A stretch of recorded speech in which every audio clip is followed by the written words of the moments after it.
সম্মানিত মুসাল্লিবৃন্দ, যাবতীয় প্রশংসা সেই মহান আল্লাহ তাআলার, যেই মহান আল্লাহ তাআলা আমাদেরকে নতুন বছরের প্রথম জুমায় তিনি আমাদেরকে একত্রিত হওয়ার সুযোগ দান করেছেন। আমরা যে আল্লাহ তাআলার অশেষ রহমতে, অশেষ কৃপায়, তার দয়ায় যে আমরা আসতে পেরেছি, এজন্য সেই মাবুদের দরবারে শুকরিয়া আদায় করি। সকলে বলুন আলহামদুলিল্লাহ। সে রাসূলের প্রতি দুরূদ ও সালাম বর্ষিত হোক, যে রাসূল অক্লান্ত পরিশ্রম করে গেছেন একমাত্র মানব জাতির জন্য। সে রাসূলের প্রতি দুরূদ ও সালাম বর্ষিত হোক। সকলে বলুন সাল্লাল্লাহু আলাইহি ওয়াসাল্লাম। সম্মানিত উপস্থিতি, আজকে খুতবার বিষয় হবে নতুন বছরের প্রত্যাশা ও আমাদের করণীয়। নতুন বছরের প্রত্যাশা ও আমাদের করণীয় অত্যন্ত গুরুত্বপূর্ণ একটি আলোচনা। আজকে এই আলোচনাটা বেছে নেওয়ার কারণ হচ্ছে, বিভিন্ন রাজনৈতিক দল 2021 সালটাকে বিভিন্নভাবে কাটিয়েছে। সামনে তারা এই যে 22 সালটাতে কি করবে তার কিছু আগাম পরিকল্পনা করেছে। এরকমই ব্যবসায়ী যারা রয়েছে, তারা তাদের ব্যবসাকে কিভাবে ডেভেলপ করা যায়, উন্নতি করা যায়, তারা সেই চিন্তাভাবনা পরিকল্পনা করেছে। যারা ব্যাংকার রয়েছে, যে সমস্ত যারা ব্যাংকে কাজ করে, তারাও একটা কিছু পরিকল্পনা করেছে। এরপরে আরও যত আনুষঙ্গিক যে যে কাজের সাথে জড়িত যারা শিল্পী, তারা বিভিন্নভাবে এই নাটকটা, এই ছবিটা আমার 22 সালে প্রকাশ করতেই হবে। দুঃখের বিষয়, মুসলিমরা তাদের মাঝ থেকে একটি বছর চলে গেল, কি করলো না করলো, কি এমন আমল করতে পেরেছি কি না, এইগুলি চিন্তা ভাবনা না করে একটি বছর আমরা শেষ করে দিলাম। আরেকটি বছরে যে আমরা পদার্পণ করলাম, কি করব আমি, এর কোনো পরিকল্পনা আমরা করি না। এজন্য যে কোনো কাজ যদি আপনি সফল হতে চান, কৃতকার্য হতে চান, যদি আগাম পরিকল্পনা না থাকে, তাহলে আপনি কৃতকার্য হতে পারবো না। তাই আজকে আমার আলোচনার বিষয় সেটাই, যাতে করে আমরা একটা বছর চলে গেল, কি ইবাদত করতে পেরেছি কিনা, সামনে 22 সালের যে পরিকল্পনা, এই পরিকল্পনা কোন জিনিসগুলোর মাধ্যমে যারা নাটক থিয়েটারে রয়েছে, ছবির সাথে যারা জড়িত রয়েছে, তারা সেই দিকে যায়, যারা ব্যবসায়ী রয়েছে তারা সেই দিকে যায়। আমরা মুসলিম হিসাবে আমরা সেদিকে বজায় রেখে ইসলাম যে কিভাবে আমি একটা বছরের পরিকল্পনা সাজাতে পারি, এই পরিকল্পনাগুলো নিয়েই আজকে আমার আলোচনার বিষয়। আল্লাহ যদি তৌফিক দান করেন, উক্ত বিষয়ের উপর আলোচনা করেই আমি আমার বক্তব্য ইতি টানার চেষ্টা করব ইনশাআল্লাহুল আজিজ। ওমা তৌফিক ইল্লা বিল্লাহ, আলাইহি তাওয়াক্কালতু ওয়া ইলাইহি উনীব। সম্মানিত উপস্থিতি এবং এই আলোচনা যে যেখান থেকে শুনবেন, একজন আরবি কবি হেদায়েতুন নাহ তিনি একটা উদাহরণ পেশ করে তিনি বলছেন, ইয়াসসারান নাস বা জাহাব আলায়ালি ওয়া কানা জাহাবাহুন্না লাহু জাহাবান। দিনের পর দিন, রাতের পর রাত এসে মানুষকে আনন্দিত করে। আজকে দিন চলে গেল, কারো জন্মদিন কালকে, আগামীকাল, সে আজ থেকেই, কিছুদিন আগে থেকেই সে আনন্দ ফুর্তি করতে থাকে, অমুক দিন আমার জন্মদিন, অমুক রাত্রে আমার এই কাজ হয়েছিল, এইভাবে আনন্দ করে। কিন্তু আনন্দ, মুসলিমদের আনন্দ পাওয়ার সুযোগ নেই। তার একবার চিন্তা হওয়া উচিত যে আমার মাঝ থেকে একটা বছর চলে গেল, আমি কি অর্জন করেছি, কতটুকু অর্জন করতে পেরেছি, আল্লাহকে খুশি করতে পেরেছি কিনা, এই নিয়ে তার চিন্তা করা উচিত ছিল। কিন্তু দুঃখের বিষয়, ইহুদি খ্রিস্টানদের সাথে, তাদের সাথে তাল মিলিয়ে তারা উৎসবে মেতে রয়েছে, আমরাও তাদের সাথে একেবারে তাল মিলিয়ে উৎসবগুলি পালন করলো গত শুক্রবার। এরপরে বলছেন, আমার হিসাবের অর্থাৎ জীবনের একটা বছর চলে গেল। আমি কি একবার চিন্তা করেছি? একটা ঘন্টা যাওয়া মানে আমি মৃত্যুর দিকে 1 ঘন্টা এগিয়ে গেলাম। একটা দিন যাওয়া মানে আমি একটা দিন এগিয়ে গেলাম মৃত্যুর দিকে। কিন্তু দুঃখের বিষয়, মানুষকে যদি প্রশ্ন করা হয় তোমার বয়স কত হলো, আমরা বেশিটাই করি। কিন্তু কেউ কি আমরা এইভাবে চিন্তা করি যে আমি মৃত্যুর দিকে একটা দিন বা একটা বছর বা একটা ঘন্টা এগিয়ে গেলাম? এই চিন্তা আমরা কেউ করি না। যদি এটা বাদ দিয়ে ওই চিন্তাটা করতাম যে আমি মৃত্যুর দিকে 1 ঘন্টা বা 1 দিন বা একটা বছর আমি এগিয়ে গেলাম, জিন্দেগি আর এত আনন্দ মানুষ করত না।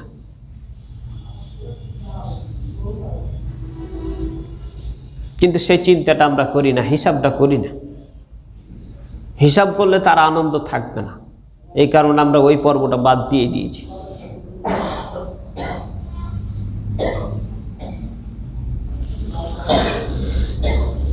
এরপরে ইবনে উমর ইবনুল খাত্তাব তিরমিজিতে একটি হাদিস তিনি বর্ণনা করছেন, হাসিবু ক্বাবলা আন তুহাসাবু ওয়াজানু ক্বাবলা আন তুজান। তুমি হিসাব করে নাও, তোমার নিজের হিসাব তুমি নিজেই করে নাও, সেই দিন হিসাবের পূর্বেই তুমি তোমার হিসাবটা করে নাও। আমি এই পৃথিবীতে কি করছি না করছি আমি নিজে জানি। আমি যদি এই চিন্তাটা নিয়ে চলাফেরা করি যে আমি কাউকে একটা থাপ্পড় মারলাম, কাউকে একটা গালি দিলাম, কারো বিরুদ্ধে একটা হিংসা বিদ্বেষ, রাগান্বিত হলাম, এই প্রত্যেকটা জিনিসের যদি হিসাব দিতে হয়, এই চিন্তাটা যদি থাকে জিন্দেগি, তার দ্বারাই সেগুলি হওয়া সম্ভব নয়। কারণ আমরা এই হিসাবটা করি না। তাই উমর ইবনুল খাত্তাব তিনি বলছেন যে হাসিবু ক্বাবলা আন তুহাসাবু, হে বিবেকমান মানুষ, যারা বিবেক সম্পন্ন, তোমরা যারা দাবি করো যে আমি বিবেক সম্পন্ন, আমি ভালো মানুষ, তাহলে তোমাদের উচিত হবে এই জিনিসটা করা, তোমার হিসাব অর্থাৎ পরকালে যে হিসাব নেওয়ার পূর্বেই তুমি তোমার হিসাবটা করে নাও। তাহলে এই কথার দ্বারা যেটুকু বোঝা যাচ্ছে যে আমরা যাদেরকে বিবেকবান মনে করি মানুষ, আসলে তারা বিবেকবান নয়। বিবেক সম্পন্ন জ্ঞান সম্পন্ন মানুষ তারাই যারা পরকালে হিসাব দিতে হবে এই জন্য তারা চিন্তা ভাবনা করে পৃথিবীতে কাজ করে চলে, এরাই হচ্ছে বিবেকবান মানুষ। যদি আমরা করতে পারি তাহলে আমরা বিবেকবান, যদি না করতে পারি তাহলে বুঝতে হবে যে আমি এখনো জ্ঞান সম্পন্ন ব্যক্তি হতে পারিনি। হাদিসটি তিরমিজি শরীফের।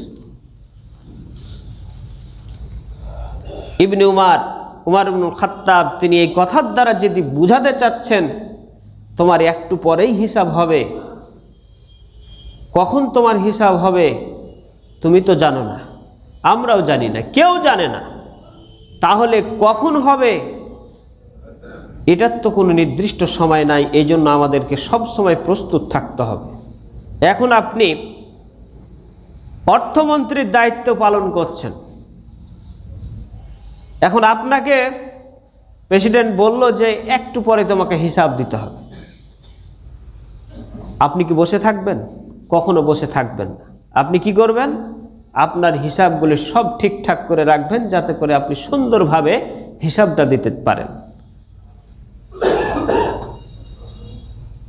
তা আমাদেরকেও ঠিক হিসাবটা কখন হবে এর কোনো নির্দিষ্ট যেমন টাইম নাই, যে কোনো টাইমে ডাক চলে আসতে পারে, এই কারণে আমাদেরকেও প্রস্তুত থাকতে হবে।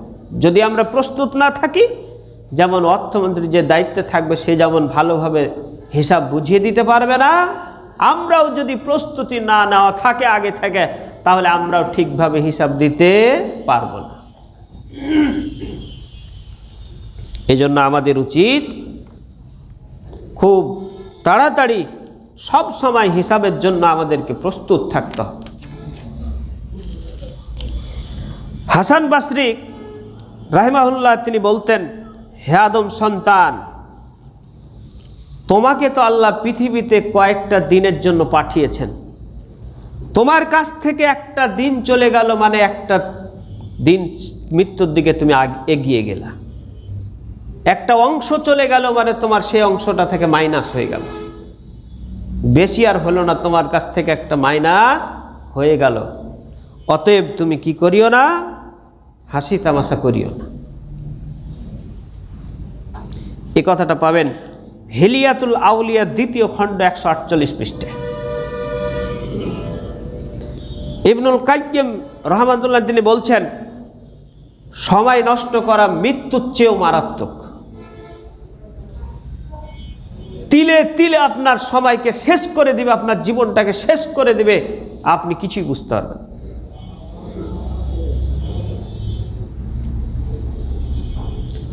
আর যারা সময়কে কাজে লাগিয়েছে তারাই হচ্ছে সফল।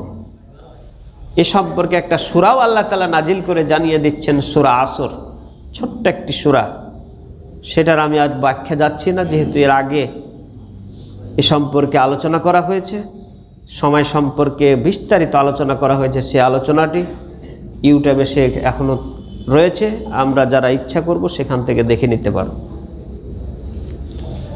তো তাই তিনি বলছেন যে সময় নষ্ট করা হচ্ছে মৃত্যুর চেয়েও মারাত্মক, কেননা সময় নষ্ট তোমাকে আল্লাহ পরকাল থেকে বিচ্ছিন্ন করে দেয়,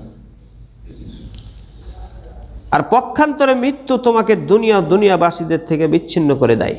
আল ফাওয়ায়েদ পৃষ্ঠা হচ্ছে 31। আপনি যদি সময়ের সাথে তাল মিলিয়ে থাকেন, পরকাল আপনি ভুলে যাবেন।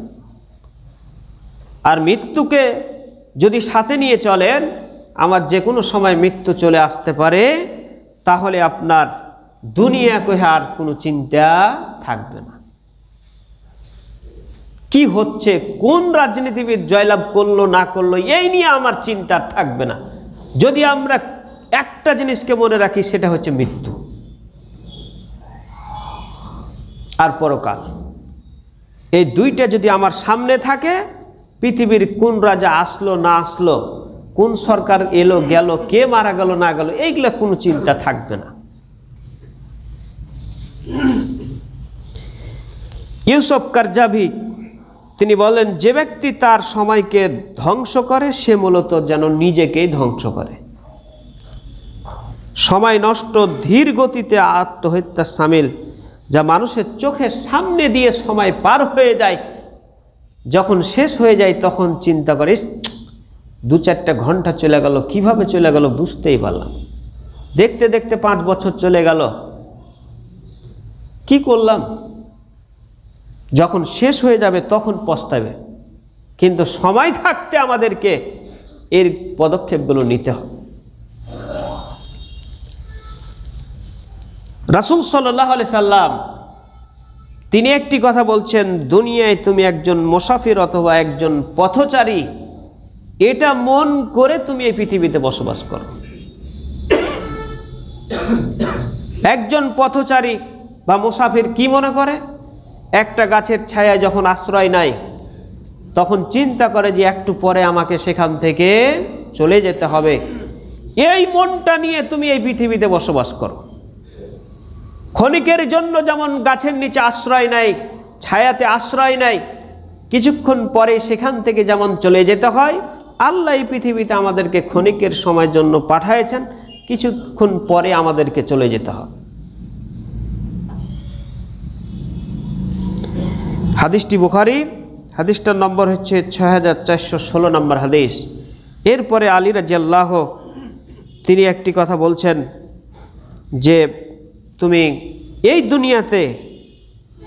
দুনিয়াকে প্রাধান্য না দিয়ে তুমি আখিরাতকে প্রাধান্য দাও, তাহলে তোমার এই পৃথিবীতে বন্ধু বান্ধব কম হবে।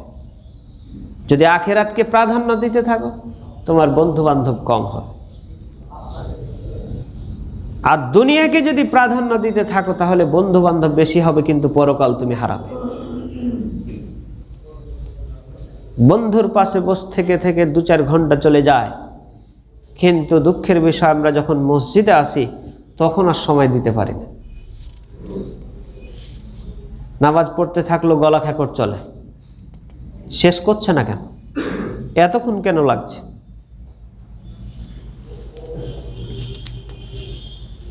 এরপরে তিনি একটি কথা বলছেন, আজকে তোমার আমল করার সুযোগ রয়েছে কিন্তু ওজন আজ হবে না, কিন্তু পরকালে তোমার ওজন হবে, কিন্তু সেই দিন আমল করার সুযোগ থাকবে না। এজন্য তোমরা কি করো, পৃথিবীতে থাকাকালীন তুমি বেশি বেশি ভালো আমলগুলি করে নাও। কেন? আজকে ওজন করা হবে না কিন্তু আমল করার সুযোগ রয়েছে, কিন্তু যখন মারা যাবা তখন তোমার ওজন হবে কিন্তু আমল করার আর সুযোগ থাকবে না। এক একটা কথা অনেক বড় কথা, এই কথাটুকুই আমার আমলের জন্য যথেষ্ট। আজকে আমল করার সুযোগ রয়েছে, ইচ্ছা করলে তাহাজ্জুদ নামাজ, নফল নামাজ, ফরজ নামাজ এগুলি সবগুলি আদায় করতে পারবেন, কিন্তু যখন মারা যাব আমরা তখন তার এই সুযোগটা থাকবে না। এজন্য আমাদের উচিত আল্লাহ যেন আমাদেরকে এগুলি মেনে চলার তৌফিক দান করেন। সকলে বলুন আল্লাহুম্মা আমিন। রাসূল সাল্লাল্লাহু আলাইহি সাল্লাম ইরশাদ করেছেন, তোমরা 5টা জিনিসকে আসার পূর্বেই 5টা জিনিসকে গুরুত্ব দাও। 5টা জিনিস আসার পূর্বে 5টা জিনিসকে তোমরা গুরুত্ব দাও, তাহলে তোমার পরকাল সুখময় হবে। সেই 5টা জিনিস কি? 1 নাম্বার হচ্ছে বৃদ্ধ হওয়ার পূর্বে যৌবনটাকে তুমি প্রাধান্য দাও। আমরা অনেক সময় আফসোস করি, এখন বয়স হয়ে গেছে, নামাজ পড়তে পারি না, পায়ে লাগে, ভালোভাবে ইবাদত করতে পারি না, যে ঠান্ডা ঠান্ডা পানিতে উজু করা যাচ্ছে না। আপনার একদিন যৌবন বয়স ছিল, সেগুলোকে কাজে লাগিয়েছেন কিনা কিয়ামতের মাঠে এটাও জবাবদিহি করতে হবে, মাপ নেই। স্পেশাল হিসাব হচ্ছে যৌবন বয়সের, আল্লাহ তাআলা নিবেন। তাই আল্লাহ রাসূল বলছেন, বৃদ্ধ হয়ে আফসোস করার চেয়ে যৌবন বয়সটাকে তুমি কাজে লাগাও। 1। 2, অসুখ হওয়ার আসার পূর্বেই সুস্থ থাকে। আজকে দেহ সুস্থ রয়েছে, তুমি কাজে লাগিয়ে নাও। যখন অসুস্থ হয় তখন টনক নড়ে যে ইবাদত আজকে করতে পারছি না, এটা করতে পারছি না, ওটা করতে পারছি না, এই নিয়ে অনেক চিন্তা ভাবনা করে। কিন্তু আল্লাহ রাসূল 1500 বছর পূর্বেই কথাটা বলে গেছেন, বান্দা তুমি আজকে সুস্থ রয়েছে, তুমি আমল করো, বেশি বেশি আমল করো। 2 গেল। 3, দরিদ্রতা আসার পূর্বে ধনাঢ্যকে, আজকে টাকা রয়েছে তুমি দান করো। টাকা না আছে তুমি কাজ করে, শরীর সুস্থ রয়েছে কাজ করে তুমি দান করো, এটাই হচ্ছে তোমার জন্য প্রাপ্য, এটাই তোমার জন্য করণীয়। কিন্তু যখন থাকে না তখন কয়ে যে নাই তো, ইচ্ছা তো করছে দেওয়ার, কিন্তু কোথায় পাই। 4, ব্যস্ততা আসার পূর্বেই অবসরকে, সময় ঘন্টার ঘন্টা না কাটিয়ে অবসর যখন সময় আছে জিকির আজকার করেন, নামাজ পড়েন, এইগুলি করা উচিত। 5, মৃত্যু আসার পূর্বে জীবনকে, যখন মৃত্যুর সময় চলে আসে তখন বলে যে অমুক জিনিসটা দিয়ে দিও, অমুক জায়গাতে দিয়ে দিও, অমুক মাদ্রাসায় এই জিনিসটা দিয়ে দিও, মসজিদে আমার ওই জমিটা আছে, ওখানে টাকা রয়েছে, এইগুলি দিয়ে দিও। এটা না। যখন বেঁচে থাকবেন, সুস্থ থাকবেন, ওই দানটাই সবচাইতে আল্লাহর কাছে গুরুত্বপূর্ণ। যেটা সুস্থ অবস্থায় দেওয়া হয় সেটাই হচ্ছে গুরুত্বপূর্ণ, কিন্তু আমরা সুস্থ অবস্থায় দান করি না। যখন অসুস্থ হয়ে পড়ি, আল্লাহ তুমি আমাকে ভালো করো, তাহলে আমি অমুক জিনিসটা দিব, এটা না। আল্লাহ আমি দিয়ে দিলাম, তুমি আমাকে দাও, এটা হচ্ছে সবচেয়ে উত্তম। কিন্তু আমরা ওইভাবে বলি না, আল্লাহ তুমি আমাকে সুস্থ করো, তাহলে আমি অমুক জিনিসটা দিব, এটা আমাদের করা উচিত নয়। তাহলে আমরা নতুন বছরকে কি দিয়ে সাজাতে পারি? তার 1 নাম্বার হচ্ছে ভারসাম্যপূর্ণ জীবনযাপনে অভ্যস্ত করানো। কিছু মানুষ আছে, যখন একটা বিপদে পড়ে, আল্লাহ তুমি আমাকে এই বিপদ থেকে উদ্ধার করো, আমি আর জীবনে নামাজ ছাড়ব না। যখন নামাজ ধরে নফল নামাজ, ফরজ নামাজ, তাহাজ্জুদ নামাজ, যত নামাজ আছে সবই পড়ে, আবার যখন বাদ দেয় তখন সবই বাদ দিয়ে দেয়, ফরজটাও বাদ। ফরজের তো আপনার কোনো সমাধি মাপ নেই। আপনার জ্ঞান যতক্ষণ রয়েছে, শ্বাস প্রশ্বাস যতক্ষণ চলতে রয়েছে, নামাজ পড়তেই হবে, উপায় নেই। এই জন্য বলছেন 1 নম্বর হচ্ছে ভারসাম্যপূর্ণ জীবনযাপনে অভ্যস্ত করা। কমও করবেন না, বেশিও করবেন, যেটুক করা দরকার। ফরজ যেটুকু ইবাদত, এই ইবাদতটুকু করার সাথে সাথে আস্তে আস্তে কোনো ইবাদত বাড়ানো উচিত। একেবারে হাই লেভেল করে দিল, আর কিছুদিন পরে একেবারে লোটাও থাকলো না, এটা করা যাবে না। আর আল্লাহ রাসূল বলছেন ওই ইবাদতটাই সবচাইতে আল্লাহর কাছে প্রিয়, যে ইবাদতটা নিয়মিত করা হয়। ওয়াইন কল্লা, যদিও সেটা কম হয়। ফরজের তো কোনো মাফ নেই, ওটা পড়তেই হবে। বলা হয়েছে নফল ইবাদতের ব্যাপারে, যে ইবাদতটা নিয়মিত করা হবে সেই ইবাদতটাই আল্লাহর কাছে সবচাইতে গ্রহণীয় আমল। 2, প্রত্যেকের হক আদায় করা। কারো যদি হক মেরে থাকেন, কাউকে ঠকিয়েছেন টাকার মাধ্যমে, কাউকে হচ্ছে হিংসার মাধ্যমে, কাউকে একটা খারাপ কথা বলে, কারো কাছে অন্যায় করে, এই হকগুলো আদায় করে দিতে হবে। হক মেরে কখনো জান্নাতে যেতে পারবেন না, যতই আপনি তাহাজ্জুদ আর হচ্ছে হজ টজ যত যা আছে যা করে আসেন না কেন, মাপ নেই। হক আপনাকে আদায় করতেই হবে। কারো যদি সম্মান হানি করে থাকেন, তার কাছ থেকেই মাপ নিতে হবে, অন্য কারো কাছ থেকে মাপ নিয়ে হবে না। কিন্তু যদি দেখা যায় সে মারা গেছে, এখন কাদের কাছে নেবেন? তার পরিবারের সদস্য যারা রয়েছে তাদের কাছ থেকে মাপ নিতে হবে।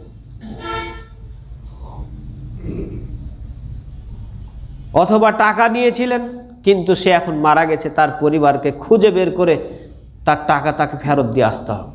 যদি না পাওয়া যায় তাহলে তার নামে দান করে দিতে হবে। তবুও এই পৃথিবীতে মৃত্যু আসার পূর্বেই আপনাকে এই কাজগুলি করে যেতে হবে।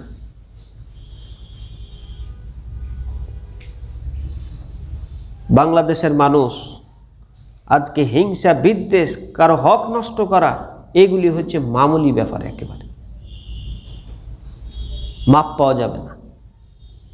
আল্লাহ এটা ক্ষমা করবে না। আল্লাহ বলে দিয়েছেন হাক্কুল্লাহর হাক্কুল ইবাদ, একটা হচ্ছে আল্লাহর হক আর একটা হচ্ছে বান্দার হক। আল্লাহর হক আপনি নষ্ট করেছেন, অর্থাৎ নামাজ পড়তে বলা হয়েছে, রোজা করতে বলা হয়েছে, আপনি রাখেন নাই। আল্লাহ ইচ্ছা করলে ক্ষমা করতেও পারেন, শাস্তিও দিতে পারেন। কিন্তু বান্দার যদি হক নষ্ট করে থাকেন, কাউকে হিংসা করে, কারো কুৎসা রচনা করে, মানুষের কাছে হেয় প্রতিপন্ন করে, যে কোনোভাবে হোক আপনি যদি নষ্ট করে থাকেন কারো হক, তাহলে তার কাছ থেকেই মাপ নিতে হবে, অন্যথায় আল্লাহ তাআলা এটা ক্ষমা করবেন না। সেই দিন হাজার হাজার আপনি নেকি নিয়ে গেলেন, কিন্তু আল্লাহর নবী বলছেন আমার উম্মতের মধ্যে সবচাইতে গরিব ব্যক্তি কোন ব্যক্তি? সাহাবীরা বললেন যে যার টাকা পয়সা নেই সেই গরিব। আমরাও যদি জিজ্ঞাসা করা হয় কথাটাই আসবে, কিন্তু আল্লাহর নবী বললেন যে হে সাহাবীরা, আমার উম্মতের মধ্যে সবচাইতে গরিব ব্যক্তি ওই ব্যক্তি যার অনেক নেকি নিয়ে আমার কাছে উপস্থিত হলো, কিন্তু তার পাওনাদার অনেক। দিতে দিতে দেখা গেল তার নেকিগুলো শেষ, এরপরও পাওনাদার রয়েছে, ওদের গুনাহগুলি তার ঘাড়ে চাপানো হবে। এই হচ্ছে সবচাইতে হতভাগা, দুর্ভাগা, গরিব এই ব্যক্তি আমার উম্মতের মধ্যে। তাই 2 নম্বর হচ্ছে প্রত্যেকের হক, যার যা হক রয়েছে, যার যা প্রাপ্য রয়েছে, আপনার স্ত্রীর হক রয়েছে, সন্তানের হক রয়েছে, তাদের উপযুক্ত যেগুলি দরকার সেই হকগুলি পুরোপুরি দিতে হবে। যদি একটু কার্পণ্য করি, কিয়ামতের মাঠে আমাকে দাঁড়াতে হবে। 21 সালে কি করেছি, কার হক নষ্ট করেছি, মাপ নিয়ে নিতে হবে। এই বছর অর্থাৎ 22 সালটা যাতে করে কারো হক নষ্ট না করি, এই পরিকল্পনা, এই কমিটমেন্ট আল্লাহ যেন আমাদের তৈরি করে দিন। সকলে বলুন আল্লাহুম্মা আমিন। 3 নম্বর হচ্ছে ভালো কাজের প্রতিযোগিতা করা, সত্যনিষ্ঠ দলের অন্তর্ভুক্ত হওয়া। ভালো যে কাজগুলি রয়েছে সেগুলি বেশি বেশি করার চেষ্টা করতে হবে। ভালো কাজ যে সমস্ত কাজগুলি রয়েছে সেই কাজগুলি করতে হবে। এই যে আপনার 22 সালটাকে আনন্দ করে কত লক্ষ লক্ষ কোটি কোটি টাকা খরচ করে দিনটাকে উদযাপন করলো, কোনো কিছু লাভ আছে? কিচ্ছু লাভ হয়। কিন্তু সেই টাকাগুলি দিয়ে আপনার প্রতিবেশী, আপনার পাশে ইয়াতিম, অসহায়, দারিদ্র যেই মানুষগুলি রয়েছে তাদের জন্য যদি একটা কিছুর ব্যবস্থা করা যেত, তাহলে তারা যদি দোয়া করত, আপনার সাকসেস। কিন্তু সেটা কি কেউ করেছে? করে নাই। আপনি আপনার সন্তানগুলোকে নিয়ে আনন্দ করলেন, আপনার পাশে অসহায়, যেই যে কুয়াশা, শীত, ঠান্ডা, রাত্রি সে থাকতে পারে না, এত কষ্ট করে জীবন অতিবাহিত করছে, কেউ কি একবার খোঁজ নিয়ে এই কাজগুলি করেছে? করে নাই। আর ওই শিক্ষাটা দেওয়াও হয় না।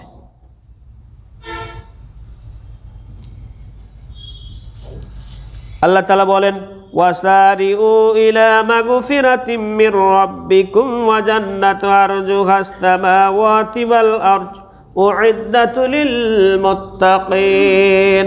আল্লাহ তাআলার অর্ডার, ওয়াসারিউ ইলা মাগফিরাতিন, তোমরা কি করো? প্রতিযোগিতা করো। ইলা মাগফিরাতিম মির রাব্বিকুম, আল্লাহর কাছ থেকে ক্ষমা নেওয়ার জন্য তোমরা একে অপরের প্রতিযোগিতা করো। আর এই প্রতিযোগিতা যখন তোমরা করবে, আল্লাহ তোমাদেরকে সেই জান্নাত দিবেন, যেই জান্নাতের ব্যাপারে বলা হয়েছে আরজুহাস সামাওয়াতি ওয়াল আরজ, আসমান এবং জমিনের সমান প্রশস্ত। আর এটা কাদের জন্য? উইদ্দাত লিল মুত্তাকিন, এটা হচ্ছে মুত্তাকি যারা, তাদের জন্য আল্লাহ তাআলা নির্ধারণ করে রেখেছেন। সুবহানাল্লাহ। এটা হচ্ছে সূরা আল ইমরান, আয়াত নম্বর হচ্ছে 133। এখন মুত্তাকি কারা, এর বৈশিষ্ট্য সূরা আল ইমরানের 134 নম্বর আয়াতে সেখানে 4টা বৈশিষ্ট্য বলে দেওয়া হয়েছে। আমি আর সেই দিকে যাচ্ছি না।